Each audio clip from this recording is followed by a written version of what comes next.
I don't know how prevalent the knowledge that I was diagnosed with, whatever you want to call it, whether you call it Asperger's or you call it Autism Spectrum Disorder Level 1, whatever you want to call it. I was diagnosed, let's see, I guess it's been a few years ago now. I think was right around 30. Maybe I just turned 30 or something like that. And like I advertise it to some degree on the channel, not as like maybe advertise is the wrong word. Like I don't necessarily like, hey, autistic tech channel, but like on like my Twitter account, like it says autism awareness, and I made a video talking about it, back a couple of years ago, right after Kyle Hill did his video. Kind of encouraged me to be more open about it. But like I said, I don't know how, the channel's grown a lot since then, so I don't know how many people on the main channel are aware of that information. But it's it is what it is. It's the case, and it is something that definitely paints my day-to-day existence and paints my experience and changes the way that I experience the world. And I'm not sure to what degree it's responsible for any particular thing, any particular way that I feel. But over the last 6 months or so, I've had a pretty hard time just in general. I'm the kind of person that I kind of trend towards anxiety about a great many uncontrollable things. And that does push me towards kind of a depressive state. Like I was diagnosed with, what do they call it? Major recurrent depressive episodes, generalized anxiety disorder, obsessive compulsive disorder, all of these sorts of things over the years. Over the last few months, like I said, things have been fairly difficult. And the catalyst for all of this, I'm going to try and get through this video without getting emotional, although that might be difficult. The catalyst for all of this goes back to late August when I lost my dog, Copper. She was 12. She had just turned 12 years old. She came down with an autoimmune disorder, and she became rapidly very anemic, and within a week was gone. She went from everything seems fine to gone in, like I said, it was right slightly less than a week. It was like 6 days. And a lot of people, like I've lost dogs in the past. I'm 33. I grew up on what amounts to a farm. We've always had tons of dogs and animals and pets and goats and horses, and like you lose pets. But Copper was different. She was, for all intents and purposes, she was my best friend. And I know that I'm married, and my wife, my wife is my best friend. But you know what I mean. She was here with me all the time. I literally watched her be born, right? Like I've been there. She's been with me from the very beginning, 12 years, through all kinds of stuff, all kinds of bonding trauma and so forth, stuff before my wife was here. Like I've been with Jesse for September will be 10 years. Well, that would have been 13 years with Copper. I've had her for a really long time. And she was, if you know anything about people with, spectrum disorders, routine is very important. Routine is stupidly important to me. I need sameness. I need the same foods. I need the same morning routines. I need things to be very, very structured. And she provided a lot of my structure. Okay, she was on a specific diet, times a day when she would eat. My day was based around, when she needed to eat her food. Like I literally, before I quit it, I had a part-time job that I left at 1 p.m. because I needed to be home to give her lunch. Like that was, I literally based my availability for this part-time job around when she needed to eat. But it was more than that, right? Like she was very routine oriented as well. And she was very vocal and very expressive, right? So when, I would get up in the morning, I'd go into the living room, I would get breakfast going. I guess I go into the kitchen and I get breakfast going. I'd come back to the living room and I would sit down at this little table in the living room. And just about the time I would be getting ready to eat, she'd come trotting down the hallway and she'd have her tail wagging, and she was a pit mix. So she had the big smile. And I'd talk to her, and she would talk back to me, and we would do the same things every day. And very suddenly being without that, I didn't realize how much of a crutch she was to me. And suddenly, without my crutch, I found myself struggling to walk. I found myself struggling to get through the day. And I also discovered that, ways that she was a crutch for me that I did not realize. Like I said earlier, I'm a very anxious person. And I discovered that there were things with my own wife that I was anxious about, ways that I had, maybe you would consider it some form of a social anxiety with my own wife that I did not recognize that I was even struggling with, right? With Copper, when it was just me and her, and Rutherford is in his bed down there, perhaps you can see him.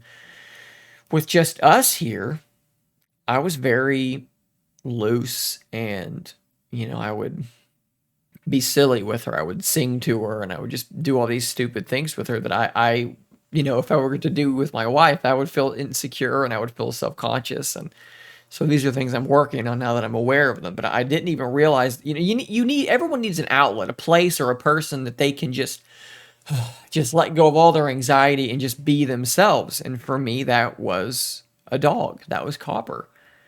And so suddenly I didn't have that anymore. I didn't have anybody that I just felt, and this is not my wife's fault. This was just the way things happened. It was almost accidental, right? That's just how things shook out. And I'm working on changing these things, but it's difficult. It's difficult because dogs are just pure. Dogs don't have any, I don't think that my wife will be judgmental of me, like my wife would always see me in the best light possible. And I know that she's a safe place for me, but you have that reflex that she's a person, and people are the ones that have always hurt me, right? People are always the ones that mess up and do things and judge me and make me feel insecure. So like there's that knee-jerk feeling that's there that wasn't there with Copper. I could do anything around her and she would just look at me and wag her tail, and maybe she'd grumble at me and want to play or something. She wouldn't. It was always positive with her.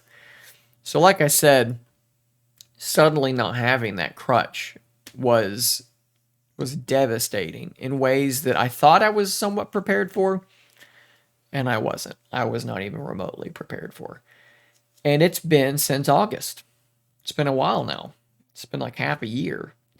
And I am still dealing with the ramifications of this. It still bothers me almost on a daily basis. I still have moments where just the reality of things hit me, the reality that she's gone and that she's not coming back. She's not in the other room. She's not sleeping in like she liked to. That she's just gone. There are things in life that you can intellectually know. Like I knew that she wasn't going to live forever. But there's like that, but you don't know it. It reminds me of like when I was in school and like there'd be drama with other kids at school, and people would say, "Hey, look, nothing that happens to you in high school means anything. None of it's going to matter to you at all in 5 years. It doesn't matter."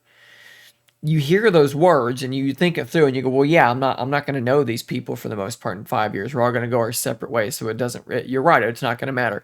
But it felt like it mattered. Even knowing that, it still felt like it mattered. And it wasn't until you were out of it, looking back, that you could then feel the truth of that information.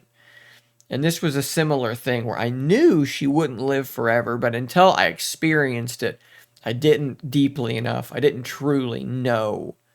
It, as crazy as that sounds. And that has left me with a real conundrum. And I'll kind of leave you guys with this. I don't have a solution to this problem. Perhaps some comments will be illuminating in some way. But it left me with this conundrum. It seems to me, as someone who is quite sensitive, that the more you love anything or anyone, okay, it's impermanent. Everything's impermanent. The more you love something or someone, the more it's going to hurt when they're gone. And if they're not gone, you're gone. You're that for someone else, right?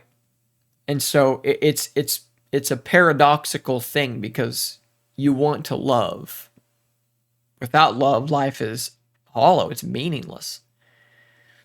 But if you do love, you're opening yourself up to tremendous potential for pain. And not just potential, eventuality. It will get you, it will happen to you. And it's left me in this sort of paralyzed state where we have this new dog that we got to keep Rutherford active. He never knew anything but Copper. You know, he'd never been alone as far as other dogs go. And I feel like I'm still halfway keeping her at arm's length. I don't want to fully let her in because it scares the shit out of me. Pardon my language. It scares me. But that's also resulted in a greater depression, a greater sadness that is prolonged at this point. Maybe you'd call it depression, maybe you call it dysthymia, whatever, whatever.